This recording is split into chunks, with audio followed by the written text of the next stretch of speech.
Neuroscience and Biological Foundations by Ian and Neil. Neural bases of behavior.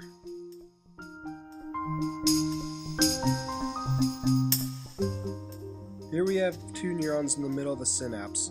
What's circled on the left are what are called dendrites, which receive information from other neurons and sensory receptors. What's pointed in the middle is called the cell body, which receives information from dendrites, and if enough stimulation is received, the message is passed on to the axon, which is located in the center of the diagram. Axons carry neural messages to axon terminals, which form junctions with other cells and release chemicals called neurotransmitters. In addition, neurons are often supported by glial cells, which provide structural, nutritional, and other support for the neurons, as well as communication within the nervous system.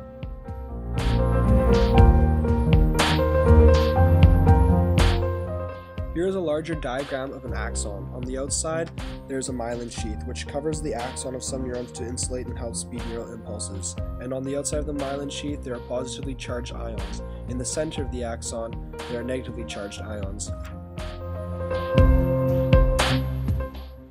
These are what are called gates. They are pores that open to let positive ions in and previously depolarized positive ions out, so the electrical charge is balanced. Through the sequential process of depolarization followed by repolarization, the action potential moves continuously down the axon. This is like a line of dominoes falling, each one toppling over the next, or like a fire burning in a forest. The neural impulse travels down the axon, igniting one tree and then the next and the next. This neural message is called an action potential.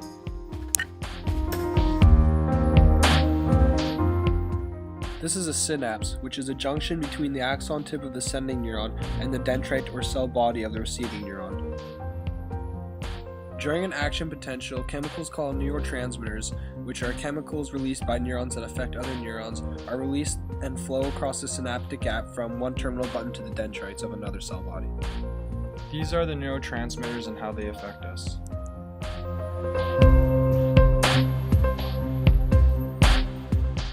Serotonin is the neurotransmitter associated with mood, sleep, appetite, pain suppression, and low levels are associated with depression.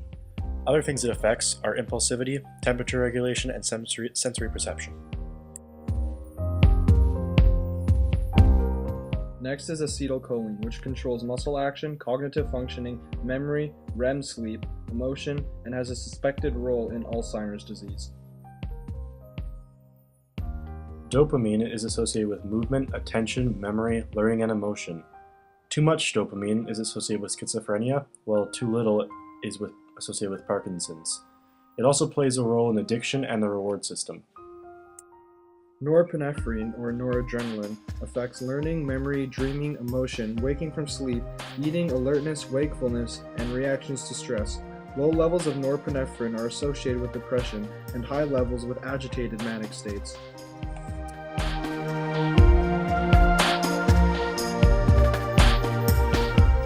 Epinephrine, or adrenaline, is the neurotransmitter responsible for emotional arousal, memory storage, and metabolism of glucose necessary for energy release.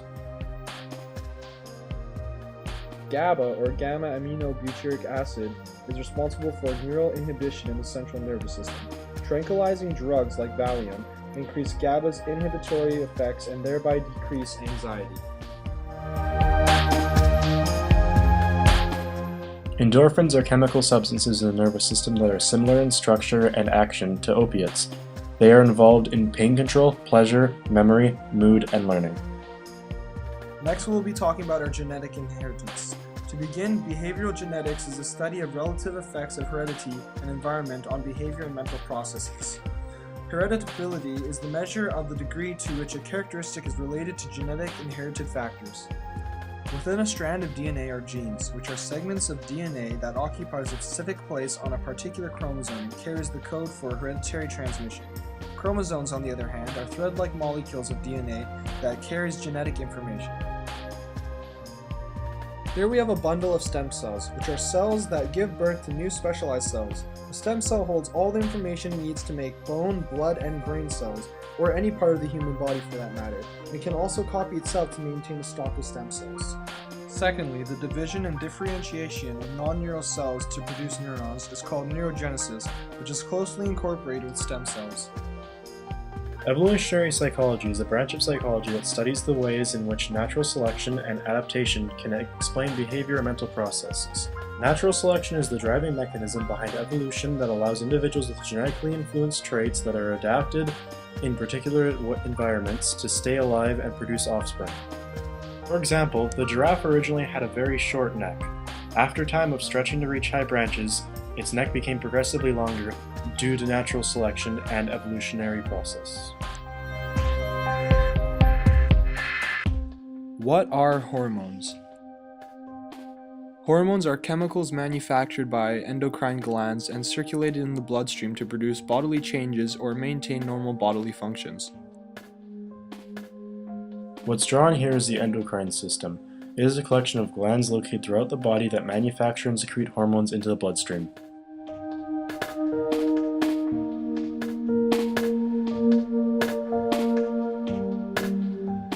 Some of the glands being the pineal gland, the hypothalamus, the pituitary gland, the parathyroid gland, the thymus gland, adrenal gland, stomach, pancreas, ovary, and testes. This is the nervous system. The nervous system consists of the brain and all other neurons that extend throughout the body. It is separated into two categories. The central nervous system directs mental and basic life processes through the spinal cord and the brain. The spinal cord sends information to and from the brain and PNS and also controls reflexes, which are innate automatic responses to stimulus, such as the knee-jerk reflex. The brain directs mental processes and maintains basic life functions. In addition, interneurons are neurons within the central nervous system that internally communicate and intervene between sensory and motor neurons. Sensory neurons transmit messages from sense organs to the central nervous system. Motor neurons transmit messages from the central nervous system to organs, muscles, and glands. The second category is the peripheral nervous system, which carries information to and from the central nervous system. Within the peripheral nervous system, there is also the somatic nervous system, which controls voluntary muscles and conveys sensory information to the central nervous system and sends motor messages to the muscles. Within the peripheral nervous system as well is the autonomic nervous system, which controls involuntary basic life functions such as heartbeat, digestion, and response to stress. And within the autonomic nervous system is also the sympathetic nervous system, also known as the fight or flight system, which arouses the body to expend energy and respond to threat. Also within the autonomic nervous system is the parasympathetic nervous system, which calms the body to conserve energy and restore the status quo.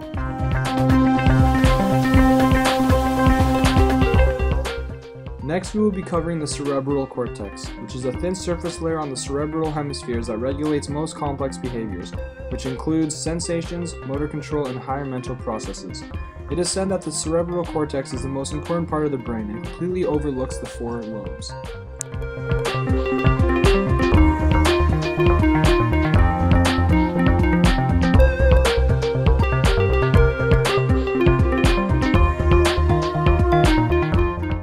The lobe located at the back of your head is the occipital lobe. The occipital lobe is responsible for vision and visual perception. Within the occipital lobe is the visual cortex, which receives and processes visual information. Next is the parietal lobe, which is located above the occipital lobe. The parietal lobe receives information about pressure, pain, touch, and temperature. The somatosensory cortex is located within the parietal lobe and receives sensory messages. Its functions can be manipulated due to neuroplasticity, which is the brain's lifelong ability to recognize and change its structure and function. Thirdly is the frontal lobe, which is located at the front of the brain. The frontal lobe is the lobe that governs motor control, speech production, and higher functions such as thinking, personality, emotion, and memory. Within the frontal lobe is also the motor cortex, which controls voluntary movement, and Broca's area, which controls speech production. In regards to personality, it determines basically if you're into sports or art or both. The final lobe is the temporal lobe, which is located at the bottom of the brain. The temporal lobe is in control of hearing, language comprehension, memory, and some emotional control. Within the temporal area is Wernicke's area, which controls language comprehension. This is a simple illustrated diagram of a brain. Here's the hindbrain, which is a collection of brain structures including the medulla, pons, cerebellum, and brainstem. What's circled here is the brainstem, which is the area of the brain that houses parts of the hindbrain, midbrain, and forebrain. It also helps regulate reflex activities critical for survival, such as heartbeat and respiration. This specialization of various parts of the brain for particular functions is called localization of function. In addition, the medulla is a hindbrain structure responsible for automatic body functions such as breathing and heartbeat. Also within the hindbrain are pons, which are involved with respiration, movement, waking, sleep, and dreaming. The midbrain is a collection of brain structures in the middle of the brain responsible for coordinating movement patterns, sleep, and arousal. Within the brainstem is the reticular formation, circled here. It helps screen incoming sensory information and controls arousal. The corpus callosum is a thick band of axons connecting the two hemispheres of the cerebral cortex. The thalamus is a structure at the top of the brain that relays sensory messages to the cerebral cortex. This is the hypothalamus. It is a small brain structure beneath the thalamus, responsible for emotions, drives, for example hunger, thirst, sex, and aggression, and regulating the body's internal environment. These two structures are part of the forebrain, which is a collection of upper-level brain structures including the thalamus, hypothalamus, limbic system, and cerebral cortex.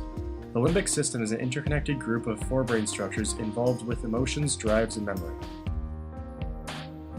This is the cerebral cortex. It is also part of the forebrain. It is the thin surface layer on the cerebral hemisphere that regulates most complex behavior, including sensations, motor control, and higher mental processes. Association areas are the so-called quiet areas in the cerebral cortex. They are involved in interpreting, integrating, and acting on information processed by other parts of the brain. Lateralization is the specialization of the left and right hemispheres of the brain for particular operations. Furthermore, split brain is the surgical separation of the brain's two hemispheres, used medically to treat severe epilepsy. Split brain patients provide data on the function of the two hemispheres. And that wraps everything up. Thanks for watching.